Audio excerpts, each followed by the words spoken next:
Hi, I'm Daniela. I'm 34 and I've been holding off on making this video for years. But I think it's probably finally time that I share my story. Maybe it'll help others.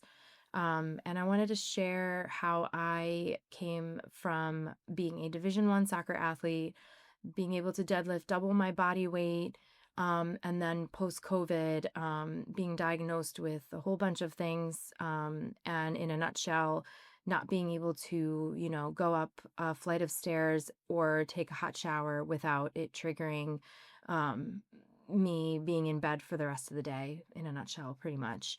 So it's my diagnosis story of how I went through years since COVID of being dismissed and gaslit by doctors, and then to getting diagnosed with two really rare genetic autoinflammatory diseases, not autoimmune, autoinflammatory, and they're CAPS disease and Yao syndrome. I'll make separate videos on those. And then also very recently by my immunologist, getting diagnosed with Mast Cell Activation Syndrome, also known as MCAS. I'll make a separate video on that too. And then on top of that, I also have chronic fatigue syndrome, which really freaking sucks. Um, so you're gonna see me, I guess, kind of here or there, like you'll see me look down or something, just because I have so much crap going on with me. I don't want to forget anything, but also, one of my main struggles is neuroinflammation. So I have brain fog, really bad brain fog, and like memory issues, and I have like sinus pressure on my face at all times, and it just makes it really hard for me to think. And I'm doing this with a headache story of my life. Okay. So first, let me just start with like the timeline of everything. So pretty much it all started with I got COVID around 2020 or 2021. I really wish I wrote it down. But it was around that time. And then I got two Pfizer vaccines in 2021. It was mandated. I was getting my master's degree and it was mandated. So I had to get that. And then late August of 2022 is literally when my entire life went upside down. I went to sleep one person and I woke up completely different person. I'll, kind of talk about that. But so August 2022 is when like just like that, my life was gone. And then 1 month later, September of 2022, I got COVID again. And then June of 2024, I got COVID again. So I got COVID three times. And then at the end of 2025 is when I officially got diagnosed by my rheumatologist, the CAPS disease and Yao syndrome, the autoinflammatory diseases. And then just a couple of months ago, around April of 2026, I got diagnosed with Mast Cell Activation Syndrome. And I definitely, I think, have long COVID. And I know I have chronic fatigue syndrome. So pretty much in a nutshell, if I just go back, my very first symptom, I wish it happened on a gradual scale.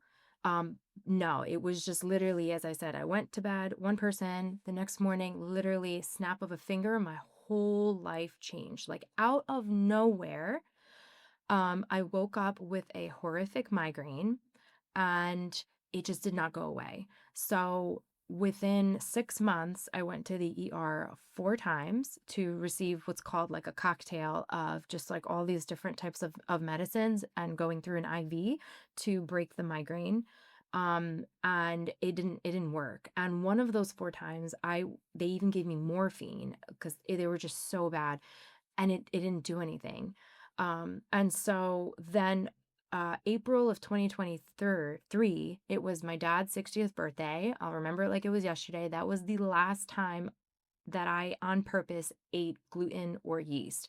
That was the day that I finally clicked, oh, I can't tolerate gluten or yeast. That's exactly what would happen is every single time I would get it, I would eat something, the tiniest little amount of trace of it within like not even 30 minutes, I would be in agony. And, what stinks about everything that I've been going through is everything keeps popping up normal on tests. So when I went to the allergist, I was like, oh, maybe I have, whatever it is, a celiac. No, I did gluten and yeast on a panel everything came out fine. So I had to find out myself. Like my neurologist didn't even mention to me like, oh, maybe it's something you're eating. No, I had to figure that out on my own. I had to have like a food diary. And to this day, not even the slightest little bit of trace of gluten or yeast. I can't have that. And then so and then I also like developed all these food sensitivities. Again, it wasn't gradual, it was out of nowhere. So after I figured out it was gluten or yeast, then it was fermented foods. So I have to look here. It's like, vinegar, which like I can't even get a salad. So because everything has vinegar in there. Yogurt, anything cured, that gives me a migraine. I can't have, as I said, I can't even have gluten-free bread because that has yeast in it. So anything that rises. So I had to completely change my diet. Pretty much all I eat right now is like fruits, low histamine, fruits, vegetables, and meat, fish, and potatoes are like Japanese sweet potatoes are my like bulk of my diet, honestly. But anyway, I can't have alcohol, so I haven't had a sip, not even the tiniest little sip of alcohol. And then because of mast cell activation syndrome, I'm histamine intolerant, so I can't tolerate any high histamine food. So I can't have any leftovers. So I try to have food, like all the food that I cook has to be eaten like within an hour. But anyway, so it started with the food sensitivities and the migraines. And I have to actually like look on my list here. Sorry. Okay, yeah. So from 2023 to 2026, I went to 5 different neurologists. Five. Um, I went to an infectious disease doctor because then after what was happening is I was starting with low grade daily fevers, anywhere between 99.0 and 99.9. So and obviously with it came like the fatigue, like my body pretty much thinks it has the flu like all the time. So all that blood work came back normal. Then I broke out on hives so bad, like all over my face, and some all over my body. So then I went to see the immunologist, slash allergist, and I had to be on like really heavy doses of, I think it was Zyrtec for a couple of weeks for for the hives to be in remission. Then what else? I went to see 2 different endocrinologists. My cortisol level was like through the roof. I had obviously hormonal imbalances because I was also not only experiencing migraines through like food sensitivities, but then I was also experiencing hormonal migraines, which are really hard to treat. So like around my period, for example. So then I was seeing like gynecologists, whatever. I was trying all these different types of birth controls. At one point, for a few months, I took control to completely just stop my period altogether. But it just didn't seem natural to me, so I didn't do that. I stopped doing that. And then with all of those doctors, like everything, all my blood work, everything kept coming back normal, right? So I had pretty much every single doctor was like, your blood looks normal, like, bye, have a great day. Or those who were sticking around to like actually listen to what I had to say, they were trying, but it was all just like all fragmented. Like, the endocrinologist was trying to figure this out. Then I had this doctor with like, it was just all compartmentalized, if that makes sense. There's nothing, I wish there was like one doctor who just like brought everything together. And so I decided, let me go see a functional medicine doctor. And so by the time I got to the functional medicine doctor, like I couldn't even exercise. Like, God forbid if my heart rate level went up, like just the slightest bit, like I would have a migraine. And, so I was just a mess. And I, at the time, was also, around 2022 is when I separated, from my ex-husband. And at the time, my 2 kids were 1 and 2 years old. So I could not tell you how I made it through with all of the fatigue, um, and everything that was going on with me. I was a high school teacher at the time, so just to constantly, it was horrible. Like just to get through the day, just with migraines, and obviously the stress and everything was making everything worse. Like I don't know how I made it. I barely scraped through. So Now, thank God I was able to switch to being a college math teacher, which I swear if I did not have that, like I would have had to just go on disability or something because there's just no way. Like I'm still struggling even with being a college math teacher. It's so great. Like I get to make my own hours and there's no parents and so there's less stress. And then we're done in May instead of June. So thank God for that. That's the only good thing in my life right now, in terms of like helping me reduce stress. But anyway, all these doctors. So the functional medicine actually did help. Out of all the other doctors, it helped the most because I had to go on like an elimination diet and all that stuff, and I was able to exercise again without getting migraines. But the problem was that at the time they didn't know, or I didn't know, or we didn't know that I had mast cell activation syndrome, and so all the food that I was eating was high histamine food. So like, things like sardines and, like the salmon, lox, or whatever. I really loved avocado. Oh my gosh, those were killers. So it's no surprise that I was still having the headaches and the fatigue. Right now I'm actually seeing a dietitian, because I'm trying it again. But the elimination diet, but like with also the low histamine. We'll see how that goes. What else did I want to say? Yes. So actually, what's interesting is my mom, since she had COVID, she's in her 60s, right? I'm in my 30s. But after we had COVID, we started to develop the our symptoms at the same time. Her body went a different route. So hers, she also has what I have, right? So her body went through the neuropathies. So she has small fiber neuropathy, she gets like the extreme itchiness, the flushing, just hers is a different route. But she also obviously was getting the low grade fevers, which is like a huge indicator for the autoinflammatory. But for me, it's all attacking like mine is neuroinflammation. As I said, like there's just intense pressure on my face at all times. Oh, I forgot to mention, yeah, like I went to two different ENT doctors on top of that because I thought I had a sinus infection.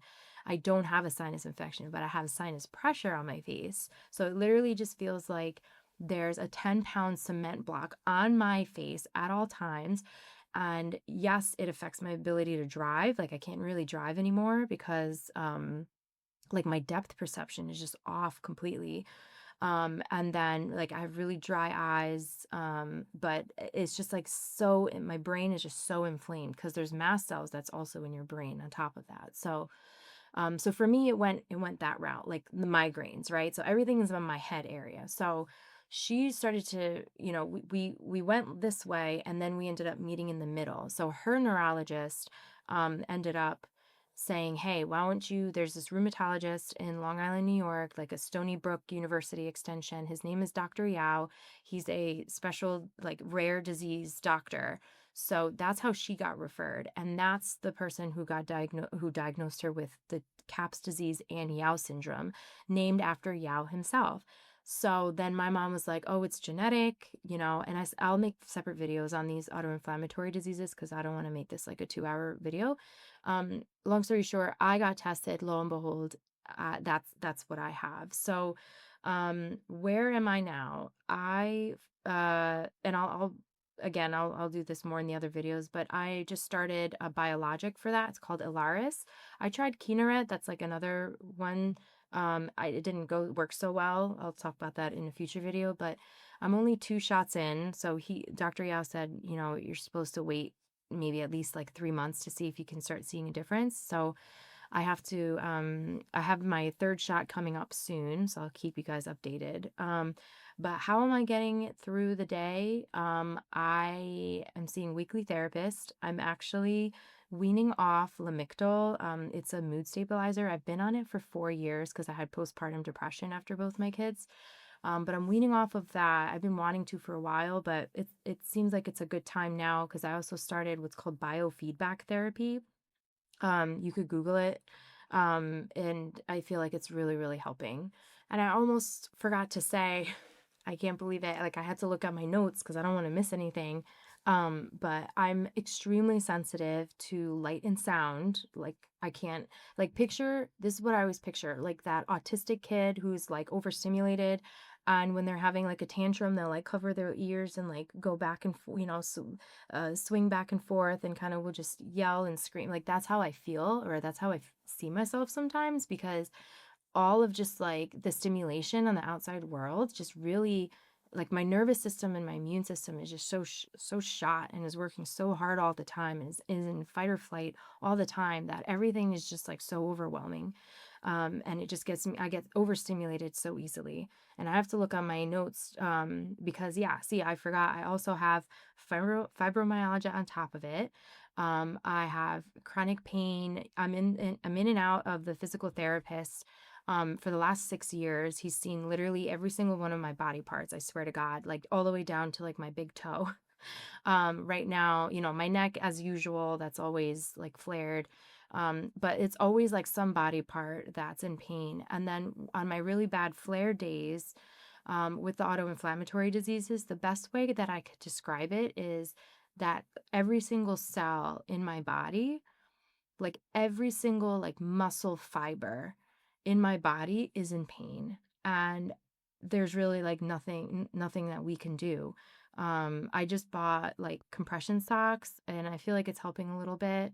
We'll see, but what else? I also tested high in mycotoxins when I was seeing the functional medicine doctor, but I don't with the mast cell activation syndrome, it's just so hard because every single one of like the antifungals or whatever medication just doesn't make me it just makes me feel sick like because I can't tolerate anything, so that's been really hard to treat. But what I did do was clean my entire house of toxic chemicals like cleaning agents and like dish soap and whatever. So I at least did that. So I'm far from on the other side of the road. I at least did get, the diagnoses, which is helpful. But now I'm still like pretty much in the middle of it. And then on top of that, with the chronic fatigue syndrome, it just really, really freaking sucks.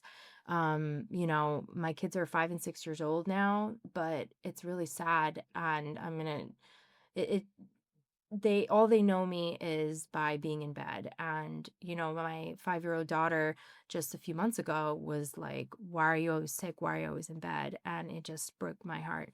It really really bothers me that my kids, all they know me as is just being sick and being in bed and being fatigued when I used to be so healthy. um yeah, so I'm working with the dietitian now. And since I can't really tolerate any medication or a lot of foods because of the mast cell activation syndrome, it's making it really hard to treat it. But I feel like right now I need to focus on my hormones because all of my symptoms do flare around my period. I tried bioidentical hormones with functional medicine, but I still didn't even tolerate that. So I have to see. But I'm gonna, I'm trying like I'm gonna do the cold plunge and sauna and red light therapy. I'll try that soon and I'll keep you guys updated to see if that helps me. But yeah, so I really hope that this helps someone. And I just, didn't want anybody else experiencing what I'm going through. I know that you feel like you're alone and, no one understands. But you are not alone. There's Facebook support groups that make me feel a little bit better. Because it is really taxing. But yeah, so I'll make a whole bunch of videos coming up on a lot of other things that I talked about in this video. So I really hope this helps, as I said, and I'll make another video soon. So I'll see you.